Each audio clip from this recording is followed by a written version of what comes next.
ከአንቺ ጋር ያለኝ ስሜት ከጠፋ ቆይቷል። ለምንድን ነው የማይገባሽ? ቆይ አንቺ አብርሽ ስለመገ ይኸውልሽ ከመጀመሪያው ነገርሽም ቢሆን እኔ ብዙ ሰዎች ስለማውቅ ነገሩ እንደዚህ አይካረርም ነበር። ስምቱ ለበኋላ ይቆየኝና ቆይ አንቺ አሁን እዚህ ቤት ምን ልትሰሪ የመጣሽው? ማለት ልኖሪ ነው ከኛ ጋር? ከአብርሽ ጋር የተለየ ነገር ቢኖራችሁ ነው እንጂ እንደዚህ እኔ ላይ ባላልሽ ነበር። ይኸውልሽ እናት እንደው ከቻልሽ ትንሽ የስነ ስርዓት ቢኖርሽ መልካም ነው። እሺ እንደዚህ አታጎፍጥጭ።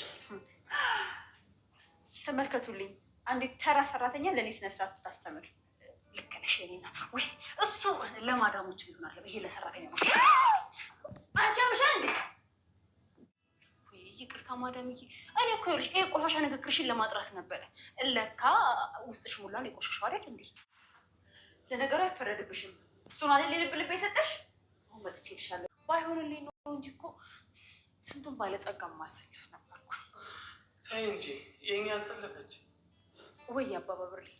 አንተ ግን እንደው ትንሽ እንኳን አታፍርም? ተንገዚ እዛ ታግቶ ሳለ ትናንት ዛሬ ላወቃት ልጅ እንደዚህ ታለቀልቅ አለቅላቂ። ይኸውልሽ ተንገዚ እኔ ተልከሰከሰ ጋይስ ተልከሰከሰ። አይ አብርሽ አሻ አስጠላኝ ጋይስ። አሁንስ ምን አይነቱ ተንከሲስ ነው እናንተ? ወይ ወንድ ልጅ እንደዚህ ዝም ብሎ ሽለጥለጥ ሲሆን ጋይስ በጣም ነው የሚያስጠላው። ጌታ ማለት ነው የእውነት በጣም ነው የሚያስጠላው። ቤተሰቦቻችን እንዴት አያችሁት ግን? ወጭን ደግሞ ዛሬ መጣሽ ጋር አሁን እሷ አቸንፋው ነው ወደዛም ኮስተራ አይልም ዝም ብሎ እያለ ማለት ነው። እጭ እንደዛ አይነት ሽለጥለጥ ወንድ እግዚአብሔር ይሰውራችሁ። አሚን በሉ። የምር በጣም ነው ያናድደኝ። አስባችሁታል? እቺ ለካ የድሮ ፍቅረኛው ናት ልጅቷ፣ ምንም ችግር የለባትም። ከዛ ተመካክረው ወደ ስደት ከመጣች በኋላ 4 ዓመት ሙሉ እሷ ስትጠፋ እሱ አንድ ቀን እንኳን ጠይቆ አያውቅም። መጠየቁን ተውትና ኢቭን በህይወቱ እንደዛ አይነት ልጅ እንደነበረች ይሄን ራሱ አንድ ቀን ታሪክ እንኳን አድርጎ ሲያወራ አልሰማንም ማለት ነው። ቢያንስ እንደዚህ እንኳን ብሎ ወሬ ሲያወራ አልሰማንም። ለምን? ለጓደኞቹ እንግዲህ አብሮ እየኖሩ ነው። እክሊ ተንከሲስ መሳይ አሉ፣ ግን ምንም ነገር ማውራት አልፈለገም። ጸጥ ነው ማለት በቃ። በእርግጥ ነው ጥሩ ነው ሚስጥር ማድረገው፣ ግን ደግሞ አንዳንዴ ሁሉም ነገር እንዴት በምን አስቻለው ጋይስ? ነውር ነው አይደል? አይደብርም? ለነገሩ የዘመኑ ወንዶች እንደዚህ ናቸው። እናንተ አጠገባቸው እስካላችሁ ድረስ የሆነ የሚፈልጉት ነገር እስካለ ድረስ ከእናንተ ጎናቸው፣ የሆነ ሰዓት ነገር ይሹ ቀየር ሲል ሁኔታዎች ሲለዋወጡ ሁሉም ነገር ትተውት ብስ ይላሉ ማለት ነው። ወይቼው ጉድ አለ እና በጣም ነው የሚያስጠላው። ውድ ቤተሰቦቻችን እንግዲህ አብርሽ በጣም ያናደደኝ። የግሌ ደግሞ ይመቻት እች ልጅቷ እናቴ በውሃ ጨፈጨፈቻት። ሰራተኛ ምናምን የአንቺው ገረድ ምናምን ብላለቻትም። የግሌን ታመናጭቃት ተንከሲስ ማለት ነው። እሷ ራሷ እኮ አረብ ሀገር መታመነ ቢሮ ላይ ቁጭ ብላ ኖርች አደረገችው እንዴ? መቼም አረብ ሀገርም ስራ ነው አይደል? የቤት ሰራተኛ ለዛው ነው። የአረብ ሲኮንና ወደዛ ወደ ሀበሾች ሲሆን ይቀየራል። የኛ ነገር ጉድ እኮ ነው። በ4 ዓመቷ የጠፋ ወንድ ጋር መጣ። በቃ ደግሞ እዛ የግል ልትናገር እና የግል በጣም ነው የተመቸችኝ። ሌላው እዚህ ድራማ ላይ በእርግጥ አሁን ሁሉም ያስጠሉኝ ነው። አብረሽም በጣም ትትናም በጣም ነው ያስጠላችኝ ጋይስ። ዝም ብላ እያለች ማን ነው? ኧረ እንዴት ነው እንትኑ ቀይሩ ትርክ። የምር እኔ እየደበረኝ ነው። ትትናዎች ምናችሁ ነው? እዚህ ጋር ነው ገልሞና የግሌ ናቸው በቃ የሚመቹ። ተንከሲስ አለቀ። አሁን የግሌም ማነው ትትናም አሁን መድብልን ወደ እሷ በተስበው በጣም ያምር ነበረ ድራማው። ግን እየገፈተተረችው ነው በቃ። የሚችለውን ብቻ ለጥቅሟ ትሄዳለች። አባቷ ሲታመም ሄደች፣ ገንዘብ ፈለገች፣ ለእናቷም እንደዛ።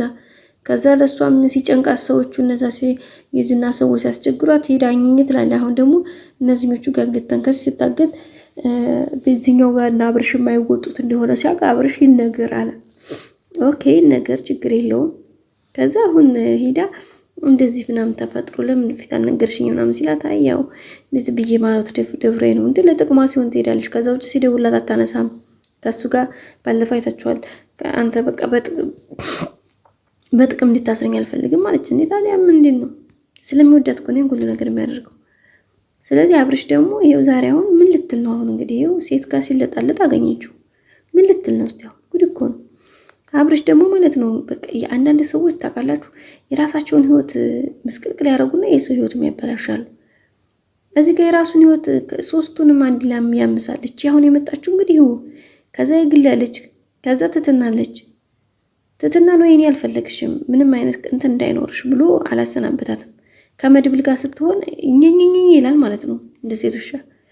ከዛ የግሌ ደግሞ ከመድብል ከዝንትና ከገልሞ ጋር አሪፍ ጊዜ እያሳለፈች በቃ አሪፍ ሪሌሽን ላይ ያሉ ጥሩ መንገድ እሷም እየሄደች ገልሞም ደግሞ ለሷ በጣም ትልቅ ስሜት እንዳለው እንትን ሲል ከዛ ሄዶ በቃ ገልሙን በቃ የግሌ እኔና የኔ ብቻ የምትሆነው በፊት አብሬሽ ገልሞ ውስጥ ጠይቀው እንደማይፈልጋት ምናምን ነበር የነገረው። ኦኬ ብሎ እንግዲህ እንትናም ገልሞም ያለውን ስሜት ገለጸላት ማለት ነው። እንደዛ ሲሆን እንደገና ተመልሶ በጭራሽ አይሆንም ሀሳ የግሌ የኔና የኔ ብቻ ናት። ስለዚህ አሁን ገልሞ በቃ ራሱን ለመደበቅ ደህና ከመጠጥ ወደዚህ ለመመለስ አላማ ለማሰብ የወደፊት ተስፋው ለምልሞለት የግሌን አገኛለሁ ብሎ ተስፋ ኑሮት ነበረና አሁን እንደገና ወደ ኋላ እንዲመለስ አደረገው። በጣም አይገርማችሁም? ስለዚህ እንደዛ አይነት ነገር በጣም ነው የሚደብረው ጋይስ፣ በጣም ማለት ነው። ስለዚህ ይሄ በዚህ ያለ ደግሞ አሁን ደግሞ ሌላ እችኛቱ መጣች ደግሞ በቃ አይደለ በቃ ወጣ ገባ እያሉ የሰው ህይወት መበጥበጥ ምን አይነት ነገር ነው ይሄ? በቃ ወይ ራሱን ችሎ የራሱን ህይወት ጥሩ ህይወት ቢይዝ እኮ አሁን በቃ የግሌን ወደዳት አይደለ በቃ የግሌን በዛም በዝም ብሎ የራሱ ማድረግ ኦኬ መልካም ነው። ይሄ የወንድ ልጅ እንትኑ አሳ ከዛችም ጋር የሆነ ይላል ክትትናንም ይላል። ከዛ በቃ ምን ፈልጎ ነው ጋይስ? አያስጥላችሁም? የሮጣ እንዴ ከዛ ትትና ደግሞ በቃ ምን ያክል ቦታ የሚሰጣት ጊዜ የሚሰጣት ገንዘብ ሁሉ ነገር መስዋዕት ያደርግላት ህይወቱን አሳልፎ የሰጣትን መድብልን ትታ ይሄ ወልካፋ አንዴ ግሌን አንዴ ደሞችን አዲሷ ጋር ሲለጣለጥ አገኘችው። እስኪ ምን ልትል ነው? እና ከባድ ነው። አንዳንድ ሰዎች የራሳቸውን ህይወት አመሰቃቅሎ ወደ እናንተም ህይወት ለመግባት ይሞክራሉና በጣም ከባድ ነው። እንግዲህ ሁሉም ነገር በጊዜው ይስተካከላል። በእርግጠኝነት የግሌም የገልሞ ትሆናለች። ተንከስም ይፈታል። ትትናም እንግዲህ ከመድብል ጋር እንደምትሆን ጥርጥር የለውም። ውድ ቤተሰቦቻችን እንግዲህ ዛሬው ቪዲዮ ይህን ይመስላል። በቀጣይ አዲስ ቪዲዮ እስከምንገናኝ መልካሙን ሁሉ ተመኘን። ሰብስክራይብ ላይክ አድርጉ። ባይ ባይ። እንወዳችኋለን።